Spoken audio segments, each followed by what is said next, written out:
Buenas noches a todos. Bienvenidos a la primera parte de nuestra presentación titulada Peligro biológico en el ámbito laboral. Mi nombre es Carlos Efraín Cortés Sánchez. Soy médico especialista en salud ocupacional, médico cirujano egresado de la Universidad del Rosario en Bogotá, Colombia, y especialista en salud ocupacional y en docencia universitaria egresado de la Universidad del Bosque en Bogotá, Colombia.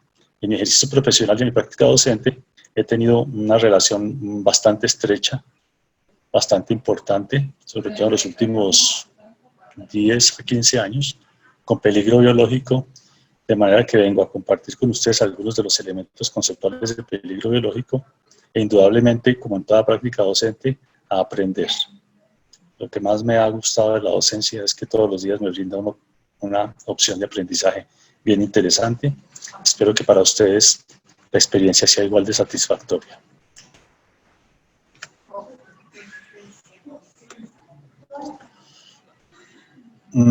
Vamos a hablar entonces de algunas generalidades de peligro biológico, de la caracterización del peligro biológico ocupacional, la caracterización del peligro biológico común en el ámbito laboral, algunas medidas generales y específicas de vigilancia médica ambiental,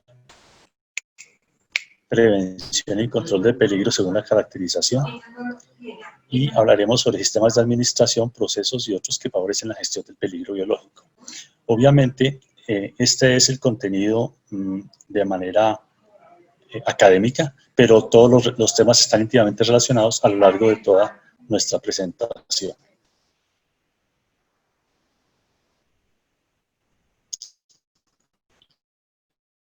Sin que necesariamente discriminemos en qué caso operante.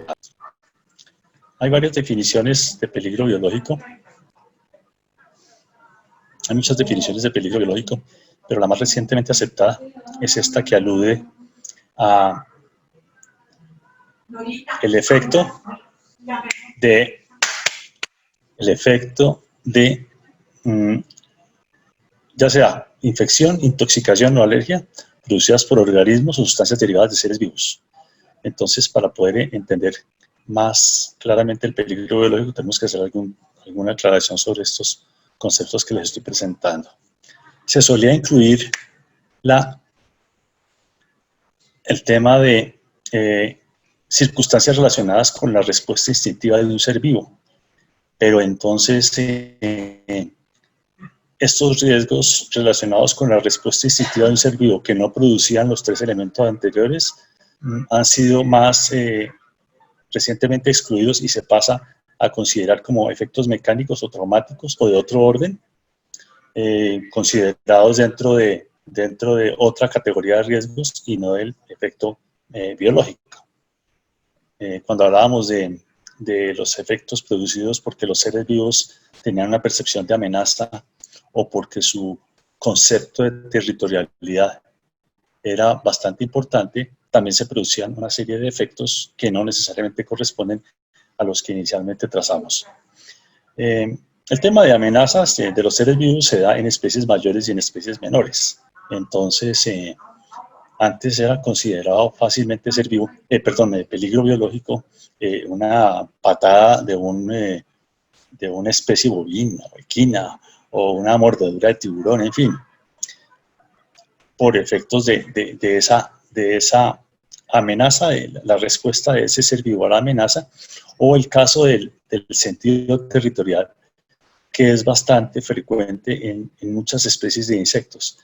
La territorialidad es la que hace que los enjambres de abejas africanas sean tan agresivos. Finalmente, la respuesta a la picadura de estas abejas es una respuesta tóxico-alérgica por la cantidad de picaduras, no por la intención de daño que tuviera cada uno de los individuos de esa especie por hacer daño. Es la intención de daño contra el individuo al cual agrede. Es importante tener en cuenta unos conceptos fundamentales, como les dije anteriormente. Entonces, el primero que mencionamos en peligro biológico fue el de infección o parasitación. Hablamos de infección o parasitación cuando tenemos los efectos clínicos dados porque la especie invade y se multiplica ese agente que consideramos infeccioso invade y se multiplica. Y pues sobre esto tenemos ejemplos como la tuberculosis, la hepatitis B, las especies virales como el SARS-CoV-2 que está de moda. Los efectos tóxicos generalmente eran desconocidos como parte fundamental del peligro biológico, pero indudablemente van ligados en muchísimos casos al contacto con agentes vivos. Y entonces el efecto del contacto con el Clostridium botulinum que da lugar al Botox, no el Botox que conocemos en la medicina estética, sino la toxina botulínica proveniente de ese Clostridium, es la que se torna adversa para la salud, no el contacto con el Clostridium. Igual sucede con las serpientes. El veneno de las serpientes es el que se constituye el principal generador de los efectos adversos leves, graves o hasta mortales. La estafilotoxina. La estafilotoxina es bien importante considerarla porque el estafilococo es un agente frecuentemente colonizador de alimentos.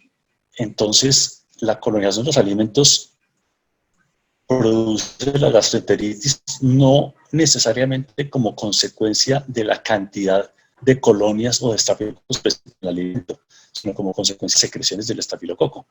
Y esta es una consideración importante que vamos a ver al manejar patógenos alimentarios, porque los alimentos, al ser cocinados, pueden eliminar a los agentes vivos alta, pero no necesariamente las sustancias tóxicas generadas por estos no se inactiva por efecto de la alta temperatura.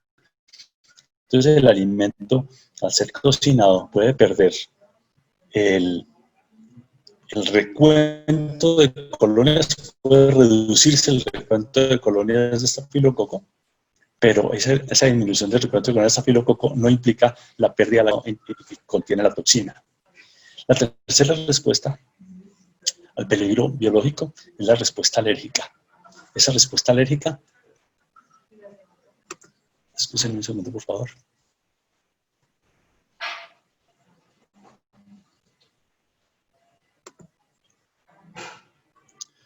La respuesta alérgica, pues es una reacción inmunológica, en algunos casos leve, en otros casos más severa, a los agentes externos. Les mencionaba antes el tema de las abejas africanas o africanizadas, especies que se han modificado a partir del contacto con especies originales nativas de África.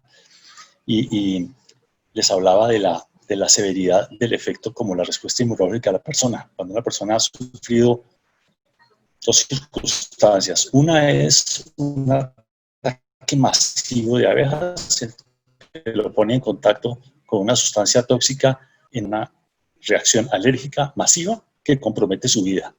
La otra circunstancia es una persona que previamente ha tenido contacto con una abeja o con un grupo de abejas y en el segundo contacto con esas secreciones que se dan en la picadura desencadena la respuesta alérgica porque ya había tenido oportunidad de conocer previamente esa sustancia venenosa, ese alergeno.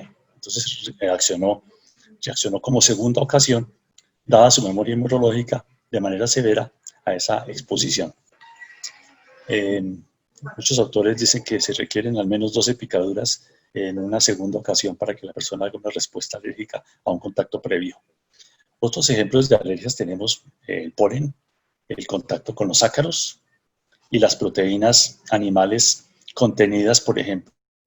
Entendemos que hay personas que se relacionan con animales o se relacionan con ácaros desde el punto de vista ocupacional, otros que lo hacen desde el punto de vista común. Igual la posibilidad de la reacción es la misma si se presentan las condiciones del relacionamiento entre la persona y el agente biológico para que se genere esa respuesta infecciosa, tóxica o alérgica.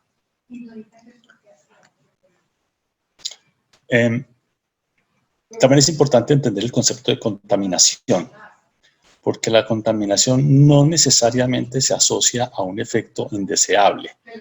Sí es indeseada la presencia de un agente biológico en determinados elementos. hay casos en los que la presencia del agente biológico es deseada y es intencional. Lo veremos más adelante. Pero cuando se presenta una presencia indeseada del agente biológico, esa presencia tiene la potencialidad de degradar o afectar el medio contaminado. Lo hemos visto, por ejemplo, en la madera. Entonces, el proceso de inmunización de la madera lo que pretende es eliminar esa contaminación biológica que degrada la madera. En muchísimas industrias se utiliza deliberadamente la descontaminación de elementos por el efecto que tiene sobre estos productos o sobre estos elementos, llámese materias primas, insumos o productos finales, y no necesariamente por el efecto de degradación o afectación de los trabajadores. Entonces, no toda contaminación implica efectos para los trabajadores, pero sí el conocimiento de las circunstancias de contaminación o de los elementos contaminantes nos puede dar una idea del probable contacto, el eventual contacto que tenga el trabajador con el contaminante y a partir de allí un desenlace adverso. Entonces, en la industria de madera, en alimentos la descontaminación es un proceso que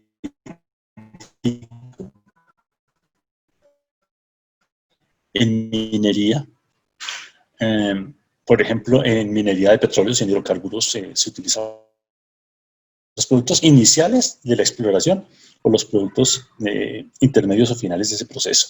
En la industria farmacéutica es fundamentalmente crítica la descontaminación, porque muchos de los productos farmacéuticos requieren inocuidad. No quisiera exagerar con el término de todos los productos farmacéuticos requieren inocuidad, pero casi que me podría acercar a que exigencias normativas y buenas prácticas de manufactura exigen inocuidad en los elementos farmacéuticos y en muchos otros. El concepto antiséptico es bastante importante. Se le confunde frecuentemente con antibiótico, pero no necesariamente antibiótico y antiséptico son lo mismo. El antiséptico es una sustancia que tiene un espectro más amplio para destruir varios tipos de microorganismos. Entonces, por ser antiséptico, podría tener un bactericida, el que destruye bacterias, o un virucida, específico para destruir virus, o antibióticos, que son los que destruyen seres vivos. Entendamos que los virus no son seres vivos, son partículas que tienen la capacidad de reproducirse en seres vivos y producir efectos que se les ha asimilado con el efecto biológico, pero no son seres vivos. La radiación ultravioleta es un elemento que tiene un comportamiento antiséptico en la medida en que puede afectar. Pero también los antisépticos son unas sustancias que no eliminan los microorganismos, sino que detienen la reproducción. Entonces, una sustancia que frena esa reproducción y el ciclo de vida natural termina acabando con ese microorganismo, se llama bacteriostático. También el frío es un elemento que influye de manera positiva para inhibir la reproducción de la mayoría de agentes de microorganismos. Hay microorganismos que son resistentes al frío. Muchos contaminantes de alimentos pueden sobrevivir en temperaturas de refrigeración o en temperaturas de congelación. No las más bajas temperaturas de congelación, pero sí temperaturas de refrigeración que están cerca de los 4 o 5 grados centígrados podrían permitir sobrevivir a algunos microorganismos, pero la mayoría de ellos cesan su reproducción y el ciclo natural de su vida hace que en pocas horas o en pocos días el microorganismo desaparezca. Entendamos que el proceso de antisepsia, cualquiera que sea, bien sea mediante la destrucción de los microorganismos o mediante la reproducción o mediante la inhibición de la reproducción, es un proceso reactivo. ¿Por qué reactivo? Porque ya se da la presencia del elemento y se aplica esta sustancia o este elemento antiséptico ante la presencia reconocida o sospechada de los elementos para poderlos destruir. Circunstancia que es bien diferente al concepto de asepsia, en el que de manera proactiva se evita la contaminación del medio, se anticipa la presencia de estos agentes vivos. En muchos procesos, en el sector salud, por ejemplo, es muy socorrida la asepsia, en la medida en que desde el principio se evita la presencia de agentes que podrían representar enfermedad.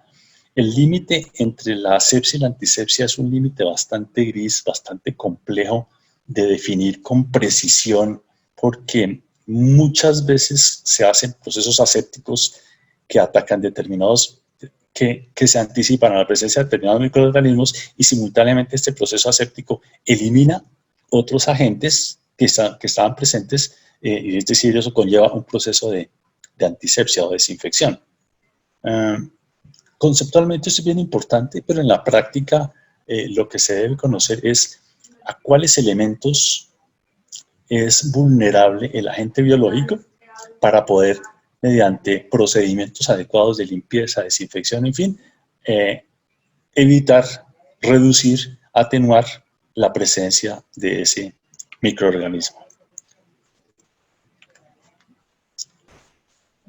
Recordemos algunos elementos importantes en la caracterización del peligro biológico laboral y hagamos una comparación entre cómo se daba hasta hace pocos meses, en algunos casos, y cómo se da ahora. Digamos que si la historia de la humanidad, debido al dramatismo de los efectos y al dramatismo de las circunstancias actuales, se puede dividir entre antes y después del COVID, que formalmente, técnicamente se llama SARS-CoV-2, entonces diríamos que en el antes el riesgo biológico era considerado de manera marginal en la mayoría de las matrices de peligros de las instituciones y en la mayoría de las consideraciones de peligros presentes en muchas circunstancias. Digamos que algunas circunstancias escapaban a esa falta de previsión. En salud humana, en servicios de salud humana y salud animal, en actividades agropecuarias y en el sector de alimentos fundamentalmente, y algunas otras actividades contadas, sí el tema del peligro biológico era considerado relevante, aunque frecuentemente muchos otros peligros sobresalían por encima de él. Entonces nosotros encontrábamos frecuentemente calificaciones de peligros físicos, químicos, mecánicos, bastante elevadas en relación con el peligro biológico laboral. Ahora la calificación ha cambiado. El peligro biológico, que aquí lo llamamos riesgo biológico, indistintamente porque las nominaciones de antes y después de ISO 14000 han hecho que un poco de conflicto en la definición de si lo llamamos peligro o riesgo.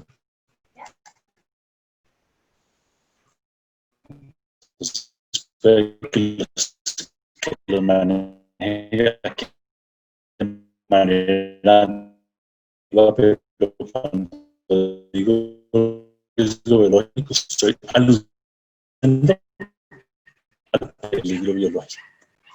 Les decía entonces que ahora el peligro del sabor dominante ha sido la presencia de este riesgo en actividades que antes pasaban desapercibidas ante el riesgo biológico. Entonces, estas actividades de comercio de tal no eran tenidas en cuenta. Y aquí es donde nosotros encontramos, vemos nosotros que muchos de los... Retomando un poco el tema, asumo que ya habíamos visto lo de la historia del antes del riesgo biológico, ahora es un riesgo dominante. Quería retomar con ustedes esta circunstancia, y es que el riesgo biológico, el carácter laboral y extralaboral del peligro biológico se superponen de manera muy amplia.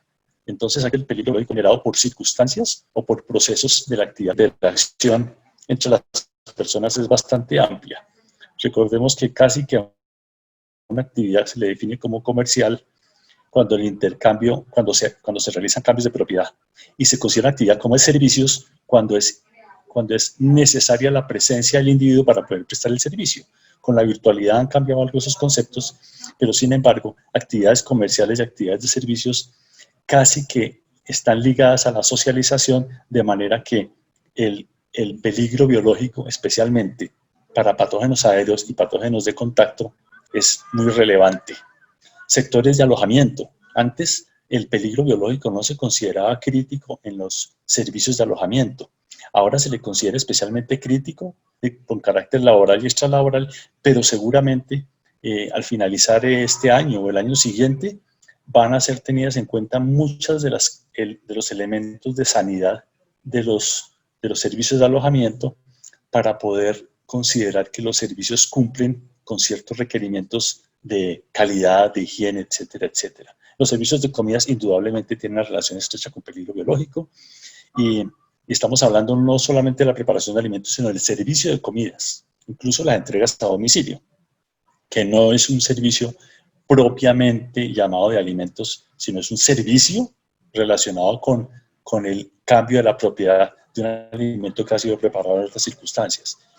Y la industria manufacturera, que tiene una relación muy estrecha con el peligro biológico, en la medida en que en la manufactura se exige la presencia de los individuos y casi que las circunstancias de aislamiento son difíciles de controlar.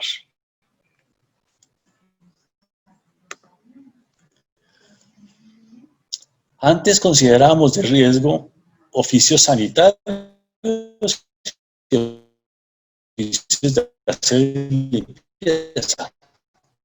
Ahora, todo lo que implique vínculos ocupacionales, cargos relacionados con servicios, deben disminuir la posibilidad de contacto o ciertas, podríamos llamarlas secreciones o ciertos elementos contaminantes entre las dos personas que se relacionan a las actividades de servicios. Y poco a poco iremos logrando un reconocimiento de la exposición próxima y entonces ese reconocimiento va a dar lugar a los cargos que de manera emergente se vinculan de manera crítica, de forma crítica, a las matrices de peligros biológicos laborales. Retomemos un poco este tema que lo vimos en alguna exposición pasada sobre peligro biológico. Las 5 pandemias más letales, la viruela, 300 millones de muertos. En su momento no se le consideró de carácter ocupacional. No es fácil encontrar estadísticas acerca del personal sanitario que fue afectado por esta epidemia de viruela. El sarampión mató 200 millones de personas y tampoco fue considerado de manera relevante como un peligro ocupacional. Se le consideró más un peligro, un tema de salud pública. La fiebre española, con imprecisiones acerca del número de afectados, entre 50 y 100 millones de personas, pero tampoco recibió una connotación de ocupacional muy relevante, aunque nosotros en este momento reconozcamos que indudablemente tuvo circunstancias ocupacionales como elementos causales, como elementos agravantes, en algunos casos seguramente como elementos atenuantes, e indudablemente el efecto en la ocupación debe haber sido dramático. La peste negra causada por la Yersinia pestis, pues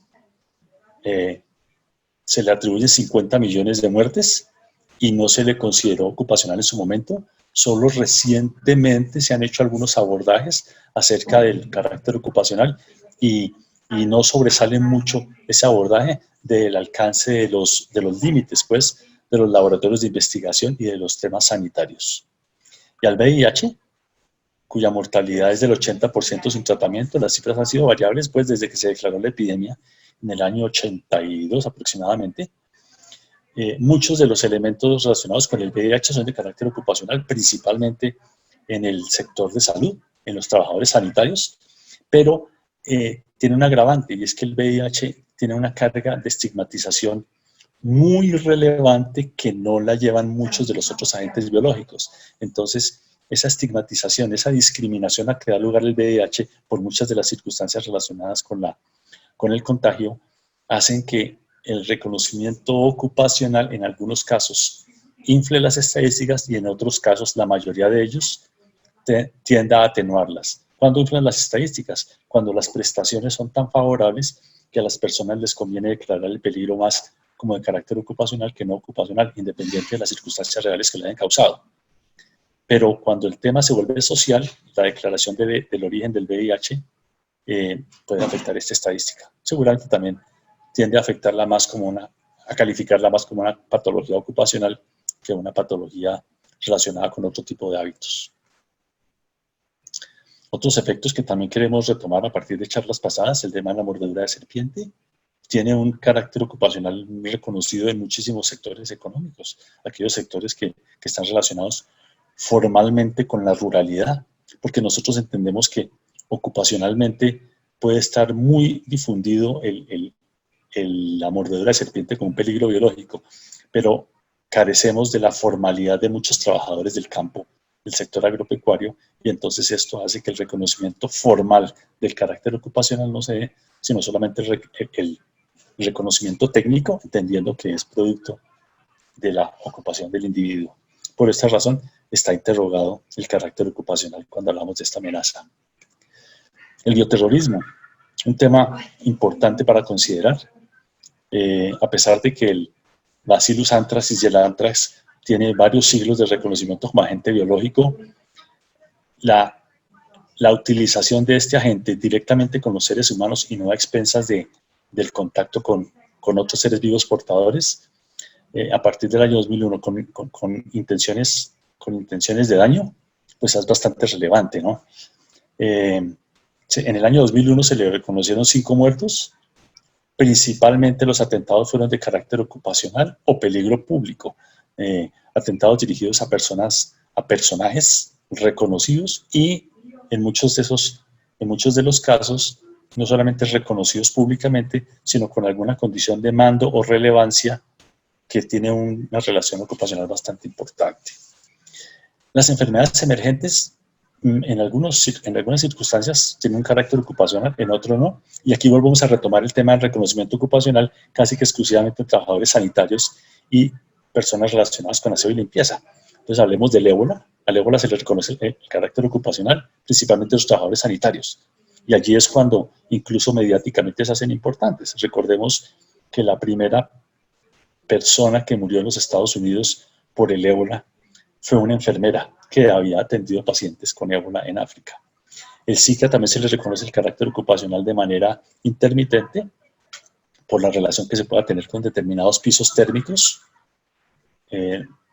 donde está presente el vector que es el Aedes aegypti. La influenza que tiene en su haber 14.000 muertes al año, seguramente esta cifra se ha modificado recientemente. También se les reconoce el carácter ocupacional en muchísimos casos y hay campañas importantes para la vacuna de influenza con el fin de atenuar los efectos en poblaciones cautivas, entre ellas la población ocupacional. Cuando hablamos de poblaciones cautivas hablamos de no poblaciones privadas de la libertad, sino poblaciones a las que es fácil hacerles llegar actividades de salud pública con carácter colectivo debido a la posibilidad de regarlas. Entonces, en salud pública, los 3 lugares que agrupan colectividades en las que es más fácil influir son los lugares de trabajo, los lugares de formación o educación y las plazas de mercado. Y casualmente tenemos nosotros un impacto importante del SARS-CoV-2 en nuestras plazas de mercado y han sido consideradas como muy relevantes y casi que no pasa un día sin que escuchemos la presencia de la gente en determinados lugares o plazas de mercado, para que entendamos la trascendencia de estos lugares. No solamente como lugares en los que el contacto es más fácil, sino lugares en los que es más fácil llegarle a la gente con actividades preventivas dándoles capacitación sobre hábitos, en fin, temas que veremos a continuación. El coronavirus SARS-2002 se le atribuyen 800 muertes. Estamos hablando del 2002, o sea, el hermano mayor del actual coronavirus. En lo que tiene que ver con los orígenes, la mayoría de los peligros biológicos se han derivado de enfermedades que se dan en otras especies y pasan al hombre. Entonces, pues no nos debe sorprender el tema de la atribución del origen del SARS-CoV-2 a los murciélagos o a los pangolines o a otras especies. Es que en la inmensa mayoría nuestras enfermedades han tenido también alguna relación con otras especies. El 60% de los agentes causantes de enfermedades en el hombre provienen de la zoonosis, o sea, han saltado a través de una sola mutación o a través de varias mutaciones de otras especies al hombre. Se conocen más de 200 en este momento y seguramente la cifra es mucho mayor, pero la literatura formal en general reconoce estas 200.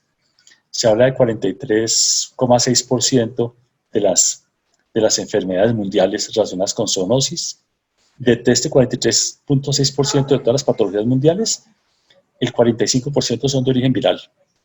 ¿Verdad? Que los virus tampoco nos deben sonar extraños. Es que son agentes muy frecuentes en nuestro ambiente biodiverso. El 28% son de origen bacteriano, ya que generalmente nuestra convivencia con las bacterias es mucho más amigable. y el 7% de las patologías son micóticas, y los hongos tienen una presencia bastante importante en el ambiente, pero una capacidad, en términos de número, menor de afectados. En términos de severidad de la afectación, es variable. Algunas enfermedades tienen una relevancia bastante importante desde el punto de vista clínico para nosotros. Recordemos que las mutaciones naturales de muchos agentes biológicos hacen que en circunstancias de pronto recientes o eventualmente muy antiguas, los agentes pudieran no ser patógenos para el hombre, pero producto de mutaciones accidentales o intencionales, se volvieron patógenos, y esto es lo que los convierte en agentes zoonóticos. ¿Cuáles han sido las intenciones de uso de los agentes vivos? Y allí retomo algo lo que había dicho antes de circunstancias accidentales o circunstancias intencionales. Muchos de los agentes vivos han sido producto, o las mutaciones se han dado cuando se les manipula en el ámbito científico con fines de prevención, conocer el agente, profundizar en el agente, por ejemplo, el conocer la cadena genómica de los virus, una actividad bastante importante, y en muchos casos para tratamiento. Recordemos que la inmensa mayoría de las vacunas se da como consecuencia de manipulación de los agentes biológicos o de elementos de estos agentes que nos permiten estimular la inmunidad de los individuos a través de la vacuna. En el ambiente industrial se han modificado y se han generado también algunos agentes biológicos, o se ha facilitado el contacto con agentes biológicos en circunstancias que normalmente podrían no ser tan frecuentes. Entonces, en la industria metalmecánica, por ejemplo, una persona o unos trabajadores manipulando unos elementos inertes contaminados con Clostridium tetani, porque la proveniencia de estos agentes metalmecánicos es de otra región, de una región donde por su piso térmico puede ser frecuente en el piso la presencia del Clostridium tetani, pues en la industria pueden estar expuestos al Clostridium, y un accidente, un corte o una herida en ese ámbito industrial le genera la exposición. Hay también usos accidentales de los elementos. Este que les traje a colación, pero que era un uso accidental ocupacional, pero hay circunstancias accidentales que dan origen, favorecen el contacto o favorecen las mutaciones de algunos agentes vivos. Y un uso muy importante es el criminal. Entonces, personas que conocen algunos elementos críticos de la estructura de algunos agentes vivos, o elementos críticos de la estructura o circunstancias que favorecen el efecto adverso de un agente, lo pueden utilizar con fines criminales. Entonces, conocemos atentados en trenes de grandes ciudades donde hay grandes poblaciones expuestas con aerosoles de anthrax. Eso nos da una idea de la intención del uso criminal. Amenazas latentes relacionadas con el peligro biológico. Por ejemplo, el virus de la viruela, ya a expensas del conocimiento de su cadena genómica, ya fue sintetizado en laboratorio. Entonces, existiría la posibilidad de que personas incautas fabriquen el agente y no lo logren contener, o personas con fines criminales. Este tema de laboratorio que les traigo a colación a continuación es bien interesante. El virus de la gripe aviar fue modificado en mamíferos con fines de investigación, con fines científicos. Y durante esas modificaciones se logró una cepa que es causante de una mortalidad tan alta como el 60% de los seres humanos que tengan contacto con el virus. Obviamente, esta circunstancia dio lugar a unas evaluaciones de carácter ético, y casi que hay un consenso mundial acerca de la necesidad de consultar en qué circunstancias se va a manipular un agente vivo antes de que se dé esa manipulación, para evitar que el producto de ese experimento, de esa manipulación, de ese proceso, pueda dar lugar a un elemento que pudiera perder control y pues, imagínense, causar una mortalidad tan elevada. Obviamente, nuestra tendencia natural humana general, global, es a ser maliciosos y entonces casi todo lo asociamos con conspiraciones. Realmente la conspiración biológica no es un elemento tan al alcance de la mano como muchos piensan, pero existe.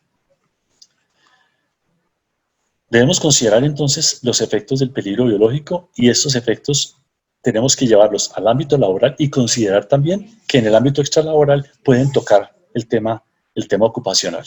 Entonces, en salud, pues obviamente producen la limitación funcional de la persona afectada.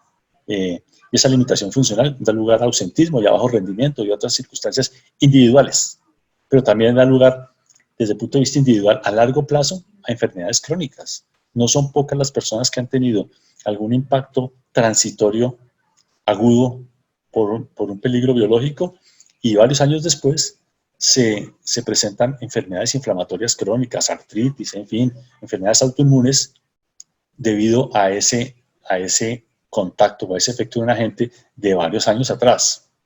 De manera que la prevención es costo efectiva, la prevención en peligro biológico es costo efectiva porque no solamente reduce los tratamientos directos, sino reduce la pérdida de productividad de una sociedad, logrando que no haya afectación de estos individuos durante toda su vida laboral.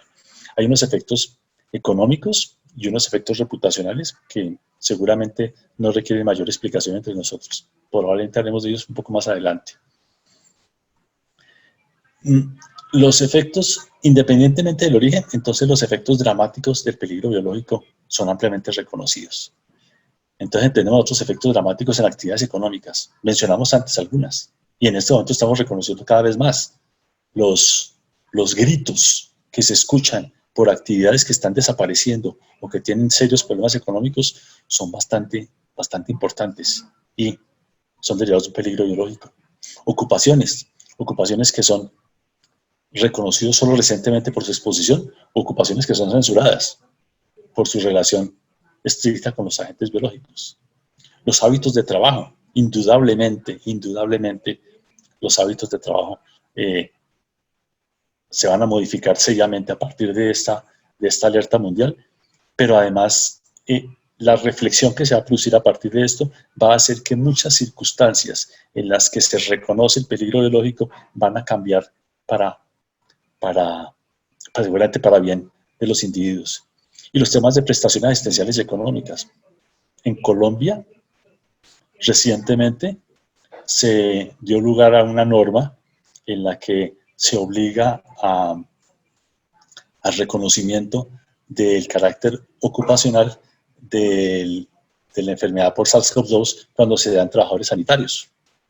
Y ese reconocimiento ocupacional hace que las aseguradoras laborales tengan que darles no solamente la asistencia médica, sino una serie de reconocimientos económicos en circunstancias muy diferentes a las que se daban hace unos meses, cuando el proceso para ese reconocimiento era de otro carácter, seguramente un poco más complejo, no inmediato, en muchas circunstancias. Puede estar siendo inexacto, en favor del tiempo puede estar siendo inexacto por no darles detalles a ustedes acerca de estos temas, prestaciones asistenciales y económicos, pero seguramente en sus países se da esta circunstancia de manera similar. Efectos ocupacionales y económicos. Entonces, ¿en qué va el tema del SARS-CoV-2? La pérdida del empleo de 195 millones de trabajadores, que corresponde al 6.7%. La afectación del 81% de la fuerza de trabajo. Estamos hablando de 2.700 millones de trabajadores versus 3.300, que es considerada la población económicamente activa. Los sectores vulnerables, lo repito, como lo dijimos anteriormente, comercio al detalle, alojamiento, comidas, manufactura, servicios. El ausentismo. ¿Cuáles son las causas más frecuentes de ausentismo por peligro biológico? Y eso tratando de hacer un poquito de abstracción del tema del SARS-CoV-2. En general, cuando revisamos estadísticas de ausentismo laboral, encontramos que la patología respiratoria y las enfermedades gastrointestinales son las que se llevan la inmensa mayoría de las cifras de ausentismo, incluso ausentismo de corta duración, que en Colombia, y asumo que en otros países puede ser una circunstancia similar, hacen que el reconocimiento de prestaciones económicas a cargo de los entes aseguradores no se dé. Entonces es un reconocimiento que está a cargo de las empresas, compartido en grado variable con los afectados. y esto no es solamente ocupacional, ¿cierto? Es una patología también en muchos casos de origen común, en la inmensa mayoría de los casos de origen común. Pero el reconocimiento de esa exposición biológica a agentes generadores de enfermedad respiratoria o enfermedad gastrointestinal probablemente nos va a llevar a un cambio en muchas de las circunstancias de las actividades preventivas que se ejercen en muchos de los medios. En mis clases, de manera jocosa, esto es un paréntesis, de manera jocosa, mencionaba que en la religión católica, por ejemplo, el matrimonio exige un curso prematrimonial en el que uno recibe catequesis, educación religiosa. Y cuestionaba yo, de manera jocosa y con mucho respeto, como lo digo, como lo reitero, que en el momento del matrimonio el curso prematrimonial debería tener un componente importante de higiene alimentaria, porque siendo la patología gastrointestinal de carácter biológico tan frecuente, la higiene alimentaria del matrimonio pues se constituye un elemento crítico, no solamente por salud, sino por un tema de estabilidad conyugal, un tema social. Solamente para darle un poquito de relevancia y hacer una pequeña pausa en relación con el peligro biológico en los patógenos alimentarios. ¿Cómo se daba el ausentismo antes? Antes las personas, y retomo el tema del ausentismo, tienen incapacidades individuales cortas por patologías respiratorias y gastrointestinales. Probablemente la situación va a seguir, pero ese clúster que se genera por el ausentismo va a ser desplazado por las ausencias de personas que son casos sospechosos o contactos de casos sospechosos o casos activos. Y entonces la estadística de ausentismo puede verse inflada en términos de número y además seriamente afectada en términos de duración. Una incapacidad que se daba para una patología respiratoria de 3 días, en este momento es una incapacidad que tiene al menos 2 semanas de duración, ¿cierto? Antes se requería una evidencia muy clara de la patología y de la afectación del individuo. En este momento, la sola sospecha de la patología y de la afectación del individuo da lugar a esa ausencia. Entonces, antes se notificaban los casos activos, por esa circunstancia que les estaba mencionando. En este momento la notificación es de los casos que mencioné antes, no solamente los activos, ¿cierto? Y los efectos del ausentismo ya no son solamente la incapacidad del individuo. Cuando la causa del ausentismo es una causa relevante, puede entenderse como un riesgo comunitario y puede dar lugar a restricciones importantes en las actividades sociales y económicas que o se derivan de ese riesgo comunitario o se derivan de aspectos legales que no necesariamente cuentan con el acuerdo, con la aceptación de toda la sociedad. En nuestro medio está siendo cuestionada en este momento de manera importante por muchos sectores la cuarentena y el aislamiento y el cierre de muchas empresas. Pero sin embargo hay una orden legal que justifica o que obliga a ese cierre, sin que necesariamente haya acuerdo con la comunidad. Entonces, el peligro biológico tiene que ser estimado, tiene que ser medido en todos los ámbitos. En lo que tiene que ver con análisis de riesgo, nosotros tenemos 2 opciones extremas y varias, y en ese digamos, en ese gran rango, excúsenme, entre la valoración cuantitativa y la valoración cualitativa, pues hay muchísimos elementos intermedios. La valoración cuantitativa del peligro biológico es muy difícil porque la incertidumbre en muchas de las variables es muy alta. No tenemos nosotros unas zonas de cruce muy claras que nos permitan definir el área de intersección de esas variables para poderlo cuantificar. ¿De qué se deriva la incertidumbre? De la elevadísima variabilidad individual. En todas las circunstancias de salud hay variabilidad individual, pero en el peligro biológico la variabilidad es muy elevada. Vamos a ver las consideraciones de vulnerabilidad más adelante para entender por qué esa variabilidad es tan amplia. La complejidad para establecer el número de agentes. Sí, se proponen cultivos ambientales, pero resulta que el número de colonias no necesariamente habla directamente del riesgo. Sí hay correlación entre el número de colonias y el grado de afectación de la comunidad, pero el número de colonias también tiene que obligar a otras consideraciones que son la capacidad de producir alteración por parte de ese agente. En otros agentes que estimamos simplemente la cuantificación de la magnitud de la gente y nos permite ya estimar la posibilidad de afectación. Eso lo hacemos con ruido, con material particulado, con agentes químicos. No lo podemos hacer con agentes biológicos. La variedad de agentes coexistentes simultáneamente plantea otro problema bastante importante, y es que no es factible, salvo eventuales, más bien escasas, y condiciones de laboratorio donde esté manejando solamente un agente biológico, y esto lo veo como un ejemplo traído de los cabellos. Salvo esas circunstancias, hay multiexposición, y la multiexposición implica que simultáneamente en el ambiente se encuentra un número variable de agentes de cada especie, un número variable de la capacidad de enfermar de esos agentes, un número variable o una condición variable de la proximidad del individuo a esos agentes y de las condiciones que hacen que la gente tenga un acceso al individuo, la vía de exposición. Entonces, esas consideraciones de la infectividad de los agentes, la interacción entre los diferentes agentes, podríamos considerar que dentro de los agentes biológicos también se da la adición, o sea que un agente en presencia de otro agente tiene la posibilidad de sumar el efecto que producen ambos en la salud. Puede ser el efecto adverso o el efecto benigno, o la multiplicación. La presencia simultánea de un agente con otro no necesariamente corresponde a la suma del efecto de los dos, sino que alguno de los dos elementos se potencia, o el efecto general, el efecto final, se potencia por la presencia de los dos elementos y no de uno solo de ellos. El antagonismo, un agente podría inhibir la presencia de otro. Un ejemplo claro de antagonismo que tenemos en peligro biológico, que ha sido utilizado muy a favor nuestro en la medicina, es el tema de la penicilina. La penicilina es producto del efecto antagónico que tiene un hongo, el Penicillium notatum, sobre unas ciertas poblaciones de bacterias gram positivas con determinadas características. Y por eso el extracto de ese agente micótico, el Penicillium notatum, ha sido tan favorable para la evolución de la salud y el control de muchas enfermedades infecciosas.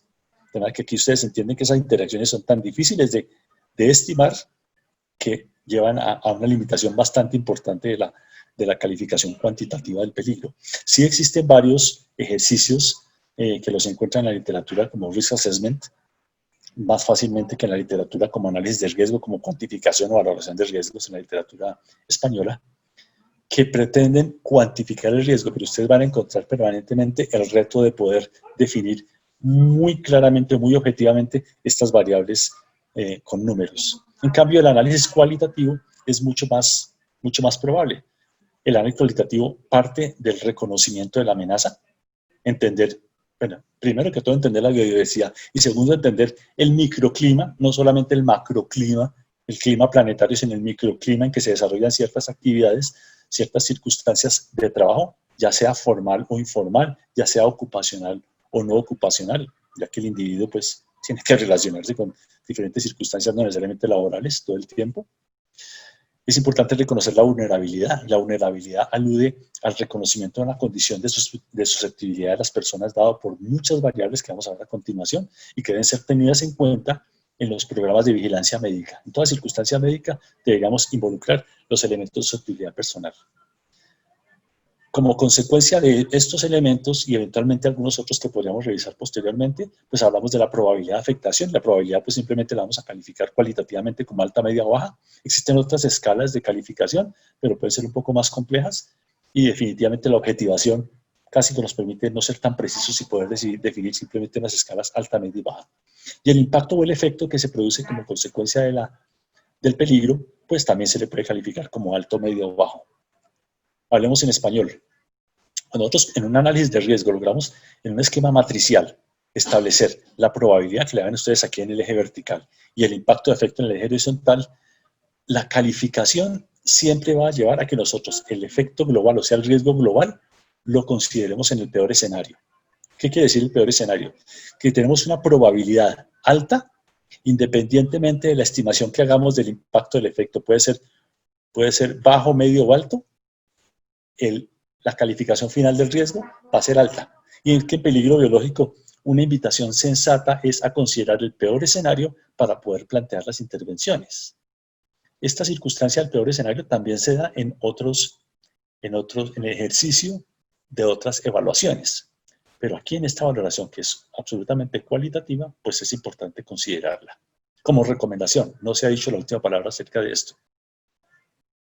Si la probabilidad o el efecto es medio, entonces se considera que el riesgo o el peligro se encuentra en un grado medio y solamente tienen que estar ambas calificadas como bajas para que se le considere el riesgo de manera global como un riesgo o un peligro bajo.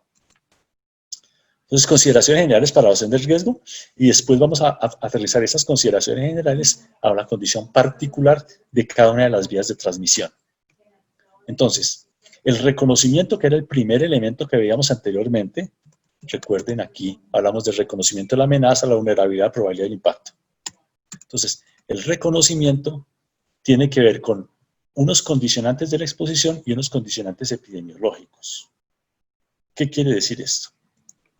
Cuando hablamos de condicionantes de la exposición, hablamos de elementos o circunstancias que tienen que ver, que están íntimamente relacionadas con la exposición al peligro y que tienen que ser consideradas para poder lograr entender que se da esa exposición al peligro biológico.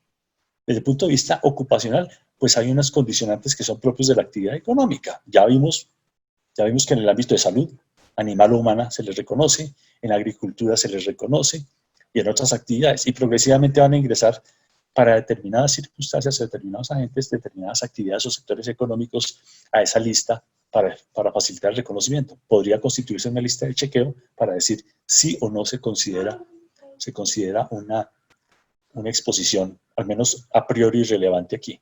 Oficios, actividades y tareas del individuo. Claro, porque las solas actividades económicas per se no hablan necesariamente de la exposición. Una persona puede tener un oficio sanitario dentro de una empresa cuya actividad económica no insinúa actividades sanitarias, pero de pronto el tamaño de la empresa o sus circunstancias de trabajo, el tema de responsabilidad social empresarial, la ubicación geográfica, en fin, pueden hacer que haya individuos prestando servicios sanitarios dentro de la institución.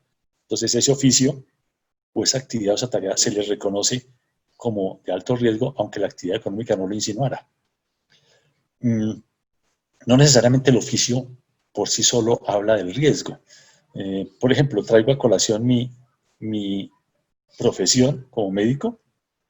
Mi especialidad es medicina del trabajo, pero yo solamente soy consultor de empresas y docente, de manera que mi exposición a patógenos sanguíneos no es la misma que tiene otro colega que trabaja en una unidad de cuidado intensivo o en una actividad quirúrgica donde está expuesto permanentemente a sangre y secreciones corporales. Entonces, mi solo oficio o mi sola profesión no expresa el riesgo y sí las tareas del individuo. Colegas míos con la misma formación, con la misma especialidad, puede que tengan a su cargo la atención de heridas en una empresa como médicos de salud ocupacional, eventualmente, responsabilidad que no tengo yo. Entonces, el conocimiento de las tareas de las personas también permite acercarse de manera clara o más razonable al reconocimiento de la exposición. Empresas o circunstancias u oficios con un desarrollo tecnológico avanzado, pues han logrado controlar peligros peligros cuyo control no se da en circunstancias de desarrollo tecnológico inferiores. En el sector salud es absolutamente evidente, por ejemplo, el desarrollo de ingeniería que se ha dado sobre muchos elementos cortopunzantes. La sola extracción de sangre ya tiene unos desarrollos importantes que hacen que la exposición en las instituciones de salud que tienen el músculo económico o que tienen la política o que tienen la tecnología a su alcance, pues no sea, pero en un hospital muy alejado de la civilización, muy pobre, o en un medio, en un país o en una región de un bajo acceso al desarrollo tecnológico, la exposición seguramente a agujas de la vieja guardia, agujas hipodérmicas, pues es toda. Y obviamente les traigo a colación los temas sanitarios porque son los que conozco más íntimamente, dada mi especialidad, dada mi profesión, perdón. La existencia de ayudas. Entonces las ayudas desde las ayudas que calificamos nosotros como prevención, como actividades preventivas o actividades administrativas. Desde la señalización en adelante encontramos nosotros muchos elementos que inciden o que condicionan la exposición. y pues la existencia de sistemas de control. Podríamos hablar de otros sistemas de control ligados al desarrollo tecnológico. Otro elemento importante que condiciona la exposición sí, son las vías de exposición. Entonces, para que una persona tenga exposición a patógenos sanguíneos, pues tiene que haber cierto contacto íntimo entre sangre o secreciones corporales con un individuo que puede ser blanco de ese contacto. Pero el contacto aéreo, pues no produce alteraciones, no produce el contacto de aire, pues secreciones aéreas, no se traduce necesariamente en riesgo para patógenos sanguíneos. Al igual que el contacto con sangre y secreciones corporales no se traduce necesariamente, o en la mayoría de los casos, con riesgo de patógenos respiratorios. Es lo que veremos a continuación. ¿Cuáles son unos condicionantes que podríamos llamar condicionantes epidemiológicos? Son aquellos que nos permiten relacionar la magnitud o la frecuencia de la exposición de la población en riesgo. Entonces, en general, ¿cuándo consideramos que un individuo o una población están expuestos al riesgo de manera relevante? Cuando la magnitud de la exposición o la frecuencia, o sea, la magnitud, estamos hablando del número de agentes o el número de colonias, si se puede expresar de esa manera, o la frecuencia, el tiempo, el número de veces, la duración de la exposición a esa población supera lo que se da en la población normal en condiciones normales. Entonces, cuando una persona tiene que interactuar con otra muy próximamente, entonces, a 1 metro de distancia, hablar frecuentemente con otra persona, pues esa circunstancia de la interacción a menos de 1 metro de distancia, hablando con ese individuo o con muchas personas, no es la interacción que se da en todas las poblaciones, ¿cierto? Esto lo saca ya de la moda, si lo podemos poner ese término, moda en términos estadísticos, o sea, lo que más frecuentemente se ve, lo saca de la moda y lo pone en una circunstancia de mayor contacto con secreciones aéreas, dada la proximidad con una persona. Esta persona que atienda detrás de una vitrina, un counter, que tenga atención al público habitual, que tenga contacto habitual con el público y de manera próxima, podríamos considerar lo que está en cierto riesgo. Ahí reconocemos, porque estamos hablando de reconocimiento, una exposición que no es la de la inmensa mayoría de la población, ¿cierto? O una persona que está manipulando sangre con mayor frecuencia o secreciones corporales, o que tiene la posibilidad de tener contacto con la sangre de manera más frecuente que la población normal. En la población normal no se espera que haya contacto habitual con la sangre, pues ella es una población que se considera riesgo. Y esta es una forma muy práctica de estimar el riesgo. Ahora, el alto, medio o bajo obedece a otra consideración, al poder diferenciar, discriminar otras variables menores involucradas dentro de esa mayor frecuencia de exposición. La OMS, a expensas de unos trabajos principalmente relacionados inicialmente en laboratorios, ha definido niveles de bioseguridad para diversos agentes biológicos. BSL, pues es la traducción es la sigla anglosajona de nivel de bioseguridad, y entonces se habla de los niveles de bioseguridad 1, 2, 3 y 4. Como les digo, muy socorridos, muy usados en laboratorio, pero ahora bastante usados en muchas circunstancias relacionadas con el agente biológico. Obviamente, tenemos que reconocer que cada agente biológico se le atribuye un nivel de bioseguridad. Tenemos que reconocer que en diferentes regiones o comunidades no hay acuerdo sobre el nivel de bioseguridad de muchos agentes. Y entonces en la Unión Europea probablemente a un agente que se le considera en el nivel de bioseguridad 3 en Norteamérica o en América o en otras zonas, ese agente podría ser considerado a nivel de bioseguridad 2.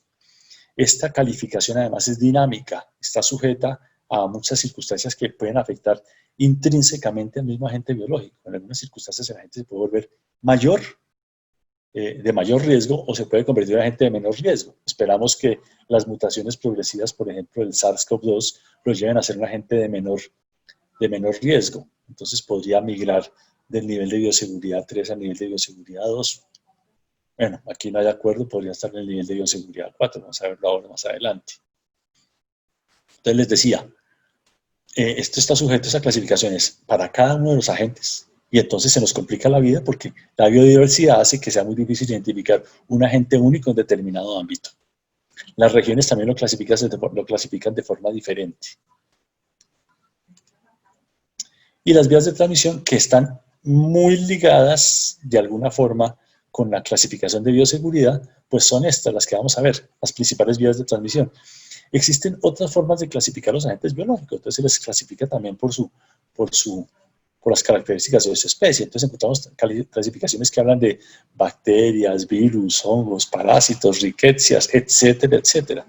Es una clasificación bastante amplia y no es práctica para fines de prevención o fines de identificación de circunstancias favorables o desfavorables, de manera que la vía de transmisión es la que nos provee una mejor clasificación para aproximarnos a actividades de prevención y control.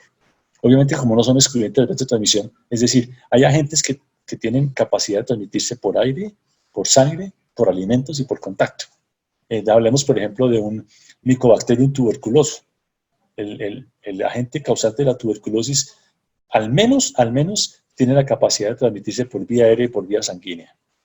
Y son muchos otros agentes los que tienen esa capacidad. Pero cuando yo en la labor de reconocimiento, que es el tema que nos tiene en este momento ocupados, en la labor de reconocimiento, cuando yo veo las posibilidades de transmisión aérea, entonces ya sé qué agentes incluyo en ese espectro de peligro biológico. Cuando, dadas las circunstancias de trabajo y de riesgo, encuentro que la transmisión sanguínea es la mayor, entonces modifico el espectro de agentes y traigo a colación otros agentes que pueden ser los más relevantes en esa vía de transmisión. Cuando hablamos de vulnerabilidad, estamos hablando de los individuos y de la población. Si bien es cierto que los programas de vigilancia de la salud en las empresas, los ocupacionales, deben privilegiar las condiciones poblacionales sobre las individuales no se pueden desconocer. Es decir, los procesos de selección de los individuos, que son de carácter individual, lo que hacen es traer unas condiciones normalmente más colectivas que individuales y tratar de evaluar ese individuo dentro de cuáles de los elementos colectivos, dentro de cuáles de los grupos o de las colectividades clasifica.